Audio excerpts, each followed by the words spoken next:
అంటే ఒక కలియుగము, ద్వాపరయుగము, త్రేతాయుగము, కృతయుగము ఒక రౌండ్ కనుక పూర్తయితే 43,20,000 అయితే ఒక మహాయుగము పూర్తయిందని చెప్పి. ఇలాంటి 72 మహాయుగాలు కనుక గడిస్తే ఒక మనువు యొక్క కాలం గడుస్తుంది. ఒక మనువు యొక్క ఆయుష్ 72 మహాయుగాలు. అంటే 72 ఇంటూ 43 లక్షల చిల్లర, అదెంత వస్తే అది ఒక మనువు యొక్క కాలం. ఇలాగ మనకి 14 మంది మనువులు ఉన్నారు.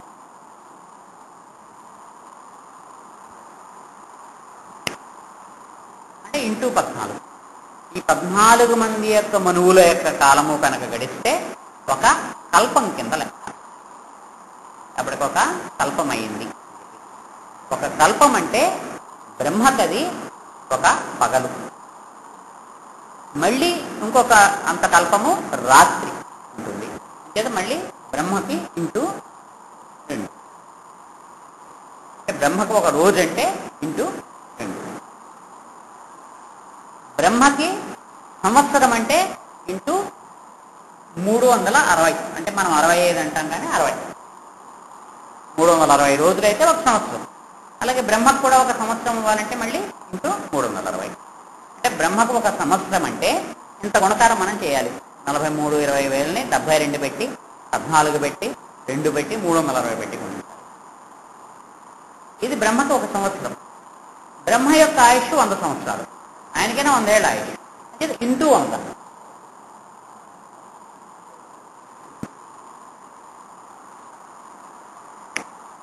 ఇంతకాలం గడిస్తే ఒక బ్రహ్మకి ఆయుష్ పూర్తవుతుంది.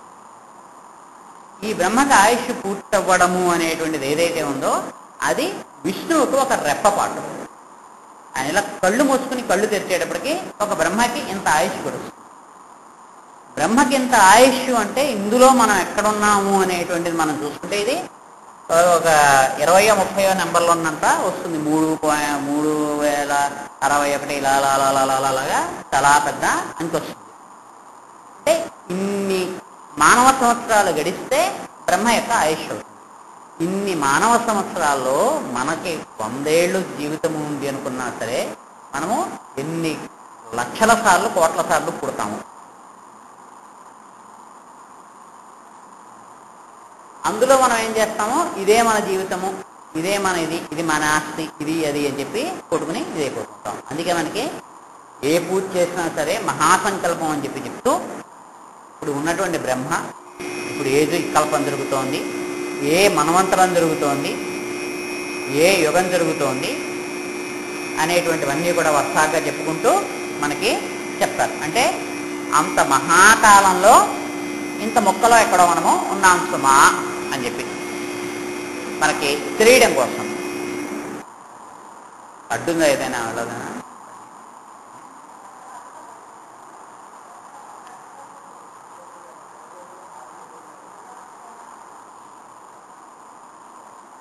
అంటే ఈ బ్రహ్మ ఏం చేస్తున్నాడంటే ఇలాగా ఎప్పుడు జన్మించినా సరే తన 100 ఏళ్ల జీవితము ఇలాగ గడవడం కోసం అని చెప్పి, తనకు సహాయంగా ఉండడం కోసం అని చెప్పి వీళ్ళందరినీ కూడా మనకి సృష్టిస్తారు.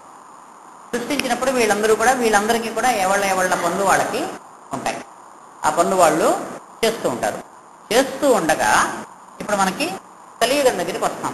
మనకి మామూలుగానే పురాణాల్లో దాంట్లో చెప్పినట్టుగా ఈ కృతయుగం, మొట్టమొదటి కృతయుగం స్టార్ట్ అవుతుంది. ఈ కృతయుగంలో ధర్మం 4 పాదాల్లోనే ఉండడము, తర్వాత 3 పాదాల్లో ఉండడము, 2 పాదాలు, ఇప్పుడు 1 పాదము అనేటువంటిది రావడము. ఈ కలియుగంలో ఉండేటువంటి మనుషుల యొక్క మనస్తత్వాలు అవి ఎలా ఉండాలో ఆ రకంగా అవి జరుగుతూ ఉంటాయి. జరుగుతూ ఉండగా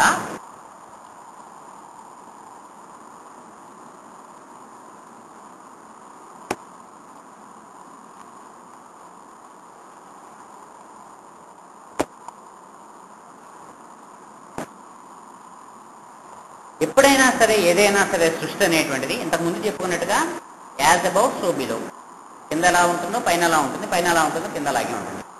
మనం ఒక ఇల్లు కట్టాలంటే ముందు మనం ఏం చేస్తాము, ఇంటి యొక్క మనకి అంటే ఇల్లు ఎలా కట్టాలి అనేటువంటి ఒక ప్లాన్ మనకి మనస్సులో ఉంటుంది.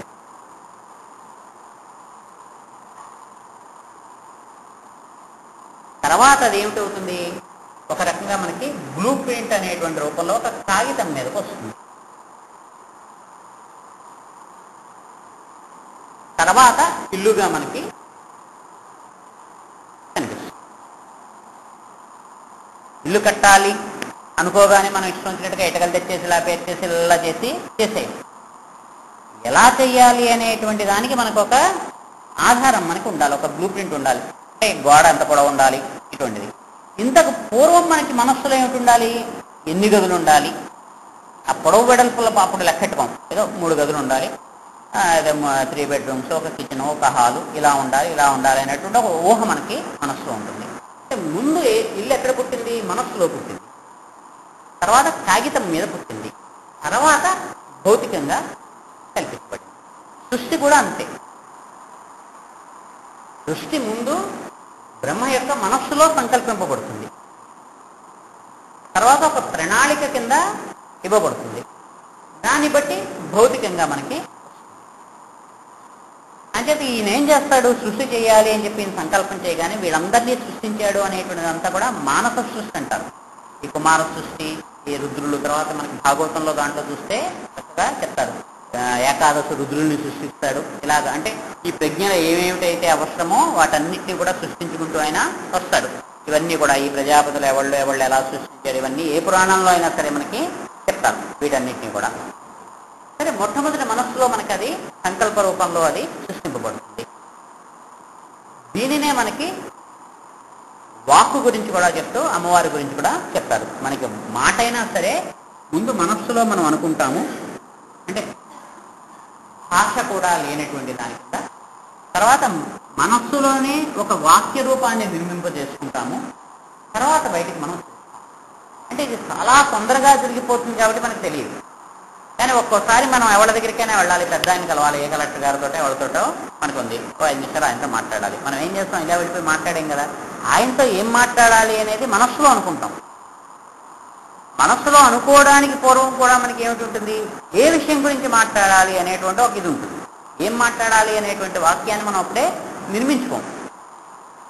మనస్సులో కలెక్టర్ గారి దగ్గరికి వెళ్ళినప్పుడు ఏదో మా మందిరం ఉంది, దీని గురించి మాట్లాడాలి అనేటువంటి ఒక భావన ఉంటుంది. అంటే ముందు ఒక భావస్థితిలో ఉంటుంది. తర్వాత ఏం చేస్తాము, వెళ్ళగానే ఆయన ఏదో విష్ చేయాలి, తర్వాత మన గురించి ఇలాగే చెప్పాలి, ఏదో ఆ రకంగా మనస్సులోనే మనం మాటలు పేర్చుకున్న తర్వాత బయటికి మనం ఆయన దగ్గరికి వెళ్ళినప్పుడు ఉచ్చరిస్తాం.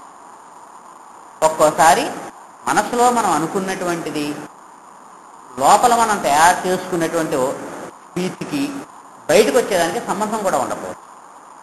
ఒకటి అనుకుంటాము, ఇలా మాట్లాడాలి అని మనం తయారవుతాము, అక్కడికి వెళ్ళేటప్పటికి వేరే మాట్లాడచ్చు. కానీ మొట్టమొదటి వాక్ అనేటువంటిది భావస్థితిలో పుడుతుంది, తర్వాత మనోస్థితిలో అంటే మనస్సులో మనోవాక్యంగా పుడుతుంది, తర్వాత బయటికి వాక్యంగా వస్తుంది. దీన్నే మనకి పశ్యంతి అంటే మనస్సులో ఉండేటువంటి దానికి పశ్యంతి అని పేరు. అంటే దాన్ని చూడడమే, అక్కడ భాష అనేటువంటిది ఏమీ లేకుండా భావరూపంలో ఉంటుంది, దానికి పశ్యంతి అన్నారు. తర్వాత మనస్సులో ఏర్పడేటువంటి వాక్కు యొక్క రూపానికి మధ్యమ అన్నారు. అంటే అది ఒక మధ్యస్థితి. బయటకు వచ్చేటువంటి దానికి వైఖరి అన్నారు. అంటే మన పద్ధతి, అందుకే వాడి వైఖరి ఇలా ఉంది అలా ఉంది అంటాం. అంటే మనం ఎలాగ మాట్లాడతాము అనేటువంటిది వైఖరి వాక్ అన్నారు. మాట్లాడడానికి ముందు మనం మనస్సులో చేసుకున్నటువంటి వాక్యానికి మధ్యమా వాక్ అన్నారు. అంతకంటా పూర్వం భావస్థితిలో ఉండేటువంటి దానికి పశ్యంతి అని అన్నారు. ఇది కూడా లేనటువంటి స్థితి ఒకటి ఉంటుంది, దానికి పరా అని అన్నారు. అది అమ్మవారు, అంటే ఆవిడ పరాశక్తి. అంటే పరాశక్తి అంటే భావము కంటా కూడా ముందుండేటువంటి స్థితి. అంటే మన మనసులో భావం అనేటువంటిది ఏదో ఒకటి, ఏదో దాని గురించి ఆలోచన అనేటువంటిది ఉంటూ ఉంటుంది. మనకి దేని గురించి దాని గురించి ఆలోచించడం ఏదో ఒకటి చేస్తుంటాం. అసలు అది కూడా లేనటువంటి స్థితి కనుక మనకుంటే అదే అమ్మవారు అన్నారు. దాన్నే సమాధి అన్నారు, యోగం అన్నారు.